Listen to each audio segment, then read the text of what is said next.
தன்மைக்குருவி அன்னைக்கு ரொம்பவே சோகமா இருந்துச்சு.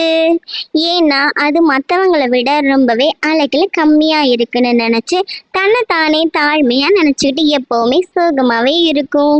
காட்டுல உள்ள பறவைகளுமே அழகை பத்தி பேசி தன்மைக்குருவியை எப்பவுமே காயப்படுத்திட்டே இருந்தாங்க. அன்னைக்கு வழக்கம் போல தன்மைக்குருவி தனக்கான உணவை எடுக்கிறதுக்காக காட்டுக்குள்ள பறந்து போச்சு. அப்படி காட்டுக்குள்ள பறந்து போன பறவைக்கு ஒரு மரத்தடியில ஒரு கண்ணாடி கிடைச்சது. அட, இந்த கண்ணாடி யாருடையதுன்னு தெரியலையே, பார்க்கிறதுக்கே ரொம்ப அழகா இருக்கு. ஓ, இந்த கண்ணாடியில நான் இவ்வளவு அழகா தெரியுறேனா? எனக்கு இந்த கண்ணாடி ரொம்ப பிடிச்சிருக்கு. இனிமே இந்த கண்ணாடியை நான் யாருக்கிட்டையும் கொடுக்க மாட்டேன். இந்த கண்ணாடியில என்ன பார்க்கும்போது ஒரு தேவதையை பார்க்குற மாதிரி இருக்கு. இது எனக்கு தெரிஞ்சு இது ஒரு சாதாரண கண்ணாடி இல்லை, இது ஒரு மாய கண்ணாடியா இருக்கணும்.